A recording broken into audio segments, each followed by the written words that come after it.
Nada julguem antes do tempo, até que venha o Senhor, o qual trará à luz as coisas ocultas e manifestará os desígnios do coração.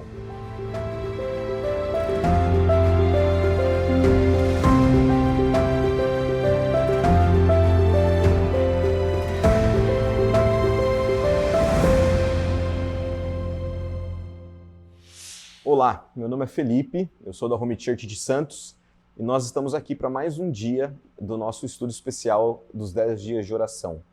E o texto de hoje, a reflexão de hoje, ela se concentra no livro de Coríntios, especialmente nos 4 primeiros capítulos.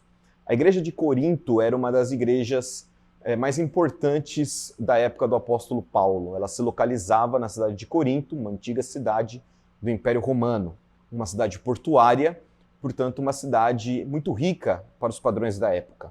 E a igreja de Corinto também era uma igreja muito diversificada. Você tinha pessoas pobres, mas você também tinha pessoas com muitos recursos. E como acontece, como é possível de acontecer com toda igreja que é diversificada, existiam muitos problemas ali também. Problemas que, se você ler essa carta, você vai começar a ficar assustado, como por exemplo no caso de um homem que estava dormindo com a mulher do próprio pai. Outro caso que também acontece na igreja de Corinto é o caso de 2 irmãos, no qual um estava processando o outro por algum problema que para nós é desconhecido. E são vários problemas. Outro problema que nós poderíamos citar é que essa igreja ela tinha uma desconfiança muito grande no ministério de Paulo. Ela estava desconfiando do apostolado de Paulo, de maneira que o próprio apóstolo Paulo, nas palavras que ele escreve nessa carta, demonstra o sofrimento emocional e espiritual que lidar com estes problemas tem lhe causado. Mas eu quero concentrar aqui com vocês no primeiro problema que aparece nessa carta, que está no capítulo 1, que é um problema de divisão. Nessa igreja de Corinto, a igreja estava dividida em grupos. E cada grupo tinha a sua personalidade, a sua liderança que representava suas ideias. Então, o apóstolo Paulo vai dizer que nesta igreja havia pessoas que eram mais afeiçoadas a Pedro, outras eram mais afeiçoadas a Apolo, um missionário da época, outras mais afeiçoadas a ele, a figura de Paulo. E Paulo indica que isso é um problema muito grande, porque ao invés das pessoas se concentrarem naquele que realmente é o líder da igreja, Jesus Cristo, as pessoas estavam divididas em facções, e cada facção defendendo a sua própria ideia, a sua própria ideologia. E isso daqui é um ensinamento importante para nós hoje, como igreja, no século XXI, onde nós temos um fenômeno interessante, que é o fenômeno dos influencers digitais. Com certeza você que está aqui me vendo tem algum líder, pregador, que você mais gosta, que você mais se afeiçoa, seja pela sua personalidade, pelo seu ensino, pela forma como ele fala. E eu não vejo problema que você admire pessoas. O problema é quando você começa a tomar partido e deixar que essa afeição que você tem por esse líder divida não somente você, mas a comunidade que você frequenta.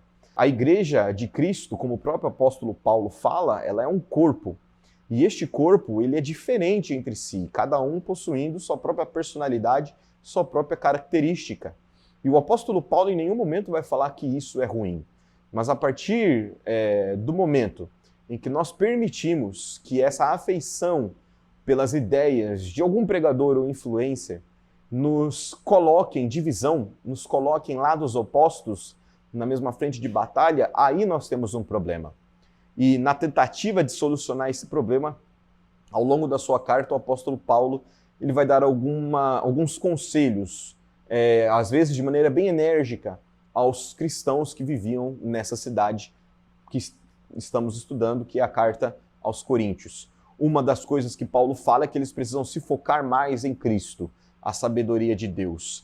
Essa sabedoria de Deus que é loucura para os gentios, para os gregos, e que também é uma pedra de tropeço para os judeus, é uma loucura porque ela inverte os padrões que normalmente as pessoas têm sobre o que é certo e o que é errado.